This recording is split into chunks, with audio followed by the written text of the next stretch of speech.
Hi everybody, and welcome once again to Ruby's Classic Cooking. And today I'm making granola. It's a quick stovetop recipe that doesn't take very long at all, and it makes 5¼ cups or 1.2 liters of granola.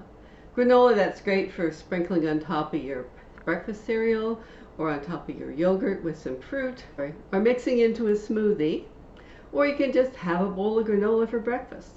Anyway, this recipe also has lots and lots of variations, and today I'm going to go through one with you, and I'll give you all the variations in the description box down below. Alright, so let's start off on this recipe. I'm just going to use my little portable burner here so I can show you what I'm doing as I'm going along here. Today I'm using a tablespoon of coconut oil, but you can also use butter, you can use canola oil, you can use olive oil to do this. Whatever you have in your house. It doesn't have to be coconut oil. You let that melt in your pan here. Now what I'm using right here is a 12-inch skillet to hold all of this. So if you don't have a 12-inch skillet, you need something that's nice and big to hold all of this. Now I'm just going to coat my bottom of my pan with oil. Yeah, I'm just going to let my coconut oil heat it up in here for a bit. And then I'm going to be adding, now I'm going to add 2 cups, which is 500 milliliters of rolled oats. It says to use old-fashioned oats, but I'm going to use 5-minute oats. I think that will work just as nicely. And I'm also going to add 1/3 cup of coconut.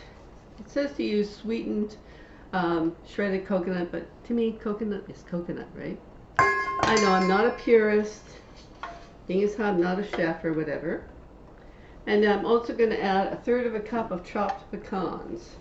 I chop these up in my little chopper here, so I'm just going to take them directly from my chopper into my pan. And I'm going to stir these around in my pan until the oats start to toast and go golden brown, which will take about 6 minutes. So I'm not going to make you watch all of that. Now, old-fashioned oats are the kind that take 20 to 25 minutes to cook. And what I've got here are 5-minute rolled oats, and I'm sure they'll do the job just as well as the old-fashioned oats. But if you happen to have old-fashioned oats in your house, use them. But don't use instant oats, or the kind that you put in the microwave in your bowl and zap for 30 seconds. Those won't work.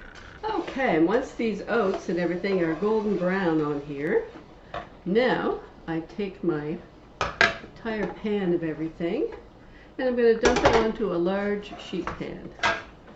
A large cookie sheet pan with sides. If you don't have a large one, well then do your best with the regular size one. Just be careful. And spread this out so it has a chance to cool. Here we go. Now just hold this up so you can, I'll hold this up so you can see it with the camera. Here it is, my sheet pan full of granola. And next, into my skillet, I'm going to add 1/4 cup of maple syrup. You don't have to use maple syrup. You can use honey, or you could use agave nectar. So pour that in there. 1/4 cup of that. 1/2 teaspoon of cinnamon. And 2 tablespoons of brown sugar. Here we go. Stir that around until it's very bubbly. It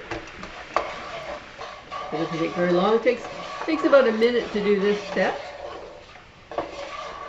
It's bubbling here nicely. Now I just stir this continuously until it is bubbling and thickened, which takes about a minute, which is very long. And I would say I'm ready to add my oat mixture back in here. Now it's the tricky part here. Add this back into here. Now I add this back into here, and I'm going to coat this mixture in my maple syrup and my brown sugar and cinnamon. And mix that all together and coat that. And then I'm going to cook this for another minute or until it's all coated. Keep stirring until you coat it all well. Then you turn off your heat.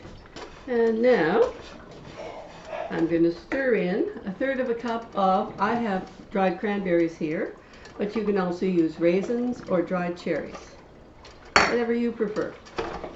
So you can make this granola and have it flavored a lot of different ways and have a lot of different variations. Depends on what people in your household prefer. Once I've got this stirred together, now I'm just going to add this in, and then I'm going to put this back on my sheet pan to cool. And then it's done.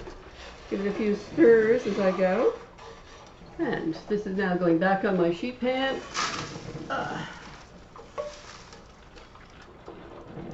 And now I'm just going to spread this around the pan and let it cool for about 5 or 10 minutes. And then I'm going to package it up. This is a 5 1/4 cup container, sealed container, and that are 1.2 liters, and that will hold it nicely. And you need, what you need is an airtight container about that size to hold it, or a zipper bag, one or the other. So I'm just going to leave that. So that's all there is to it, and you've got a huge amount of granola to use on cereal, to use as a bowl of cereal, or to sprinkle on top of your yogurt in the morning with some fruit, or to mix in with your smoothies. I hope you enjoyed my recipe today, and I hope you will like, subscribe, make a comment below, and that you will try this recipe, give this recipe. I hope you're going to give this recipe a try, and come back and see what I'm making next time on Ruby's Classic Cooking. Bye for now.